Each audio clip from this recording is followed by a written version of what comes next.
नमस्कार मंडळी, स्वागत आहे तुमचं सण संस्कृती आणि परंपरा या आपल्या यूट्यूब चॅनलवर।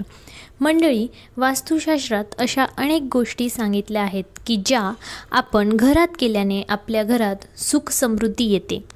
ज्याप्रमाणे घरातील वस्तूंचे वर्णन केले आहे त्याचप्रमाणे झाडे आणि वनस्पतींचे सुद्धा महत्त्व वास्तुशास्त्रात सांगितले आहे। त्यातीलच काही म्हणजेच आपल्या बागेत लावली जाणारी रोपे आणि वेली। वास्तुशास्त्रात अशा काही वेली किंवा रोपे सांगितले जातात की ज्याची पूजा दररोज केल्याने किंवा आपल्या घरातील गार्डनमध्ये ते योग्य ठिकाणी योग्य दिशेला लावल्यामुळे आपल्याला त्याचा फायदा होतो। त्यातीलच एक म्हणजे गोकर्णीचा वेल। तर मंडळी, आज आपण गोकर्णीच्या वेलाबद्दलची संपूर्ण माहिती पाहणार आहोत। ते घरात लावल्यामुळे आपल्याला काय फायदा होतो, ते कुठल्या दिशेला लावायचं आणि कुठल्या दिवशी ते लावणं फलदायी ठरेल याविषयीची संपूर्ण माहिती आपण आज या व्हिडिओच्या माध्यमातून पाहणार आहोत। त्यामुळे व्हिडिओ तुम्ही शेवटपर्यंत नक्की पहा आणि व्हिडिओ जर तुम्हाला आवडला तर चॅनलला लाईक आणि शेअर करायला अजिबात विसरू नका। आणि हो, जर चॅनलवर तुम्ही नवीन असाल तर चॅनलला सबस्क्राईब केल्याशिवाय अजिबात जाऊ नका, कारण आपल्या चॅनलवर असेच नवनवीन माहितीपूर्ण व्हिडिओ नेहमी येतच असतात। आणि असे व्हिडिओ तुम्हाला पाहायला आवडत असतील तर समोर दिलेल्या बेल आयकॉनवर सुद्धा क्लिक करा, म्हणजेच मी कुठला नवीन व्हिडिओ टाकला की त्याची नोटिफिकेशन तुम्हाला लगेचच मिळेल। मंडळी, गोकर्णी ही भारतात उगवणारी एक औषधी वनस्पती आहे आणि या वनस्पतीची फुले गाईच्या कानांसारखी असल्यामुळे ही वनस्पती गोकर्णी या नावाने ओळखली जाते। या गोकर्णीच्या वेलाला पांढरी किंवा निळी फुले येतात। वास्तुशास्त्रात गोकर्णीचं फूल म्हणजेच त्याला अपराजिता असे सुद्धा म्हटलं जातं। हे सुख, समृद्धी आणि नशिबाचे प्रतीक मानले जाते आणि गोकर्ण फुलाचे अनेक फायदे सुद्धा शास्त्रात सांगण्यात आले आहेत। आणि आपण आपल्या घरातील बागेत जर या गोकर्णीचा वेल लावला तर आपल्या घरात सकारात्मक ऊर्जा ही कायम संचारते। गोकर्ण फुलाचा उपयोग महादेव, विष्णू, शनिदेव तसेच माता लक्ष्मी आणि माता दुर्गा देवीच्या पूजेत सुद्धा केला जातो। गोकर्णीमुळे माता लक्ष्मी प्रसन्न होते आणि कुटुंबात सुख समृद्धी नांदते। धर्मग्रंथानुसार गोकर्ण फुलाला अपराजिता, विष्णुप्रिया, विष्णुकांता या नावांनी देखील ओळखले जाते।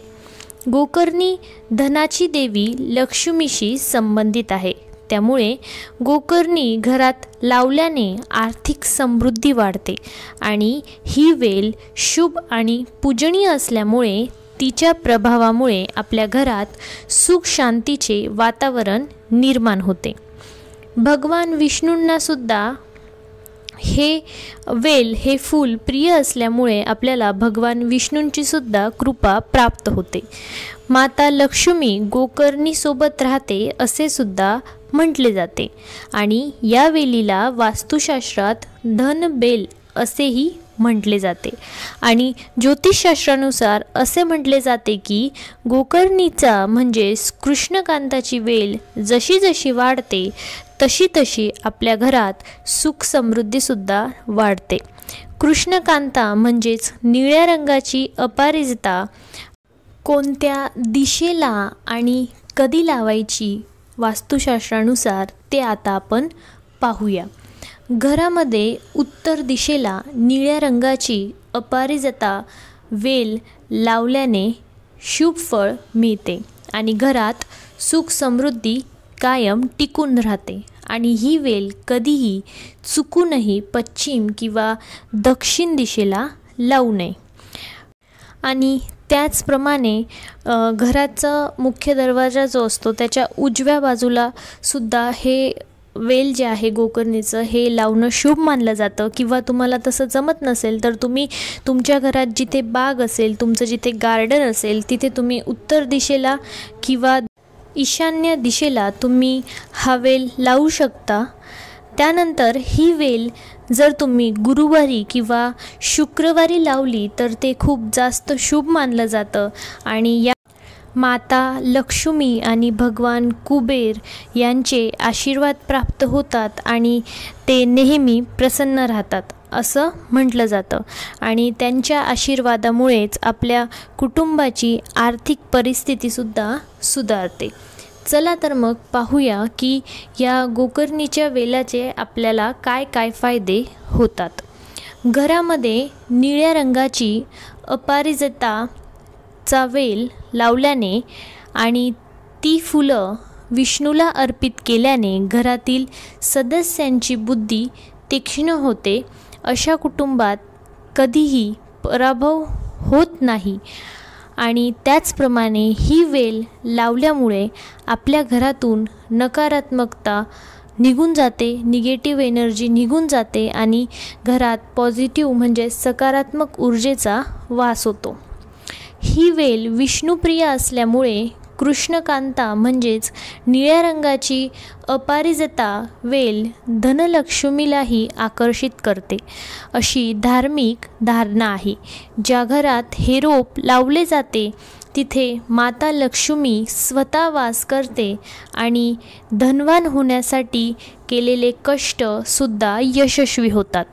जर समजा तुम्हाला शनिदोष असेल किंवा शनिदेवाची साडेसाती जर तुम्हाला असेल तर तुम्ही निळ्या रंगाची गोकर्णीची फुलं शनिदेवाला अर्पण केलं तर त्याचा त्रास तुम्हाला कमी होतो आणि शनिदोषसुद्धा दूर होण्यास मदत होते आणि या फुलामुळे शनिदेवाचा कोपसुद्धा शांत होतो. त्यामुळे तुम्ही शनिदेवाला ही फुलं अर्पण करू शकतात. त्याचप्रमाणे देवांच्या पूजेतसुद्धा ही फुलं आवर्जून वापरली जातात. असं म्हटलं जातं की महादेवांनासुद्धा हे फुलं अतिशय प्रिय आहेत.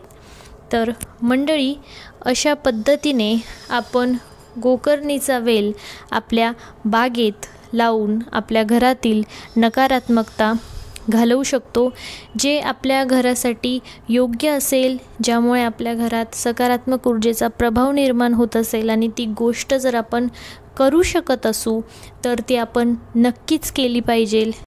कारण वास्तुशास्त्रात अशा अनेक गोष्टी सांगितल्या आहेत, अनेक टिप्स दिलेल्या आहेत की ज्यामुळे आपण आपल्या घरात सकारात्मक ऊर्जेचा प्रभाव टिकवून ठेवू शकतो आणि निगेटिव्ह एनर्जी कायमची घालू शकतो. परंतु प्रत्येकालाच ती प्रत्येक वस्तू घेणं शक्य नसतं. परंतु झाडे वेली ही आपण मिळतात, ते इझिली आपण घेऊ शकतो, लावू शकतो. त्याला काही आपल्याला जास्त खर्च करावा लागत नाही आणि ते लावल्याने आपले घर, आपलं बागसुद्धा सुंदर दिसतं. पॉझिटिव्ह वातावरण, पॉझिटिव्ह ऊर्जा जी आहे ती निर्माण होते आणि म्हणूनच आपल्यासाठी जर काही चांगलं असेल तर ते आपण नक्कीच केलं पाहिजे. झाडं लावली पाहिजे, कारण काही झाडांमुळे आपल्याला खूप जास्त फायदे होतात. त्याचे खूप जास्त महत्त्व सांगितलेले आहे. त्यामुळे तुम्ही नक्कीच ही झाडं लावा, ही वेली फुलवा आणि नेहमी पॉझिटिव्ह राहा, आनंदात राहा आणि हसत राहा. आजचा हा व्हिडिओ तुम्ही शेवटपर्यंत पाहिला त्याबद्दल तुमचे खूप खूप धन्यवाद. आणि जर हा व्हिडिओ तुम्हाला आवडला असेल तर मला कमेंट करून नक्की सांगा आणि व्हिडिओला लाईक, शेअर आणि सबस्क्राईब करायला अजिबात विसरू नका. पुन्हा भेटू अशाच नवीन छानशा माहितीसोबत. तोपर्यंत तुमची काळजी घ्या आणि सर्वांना जय महाराष्ट्र.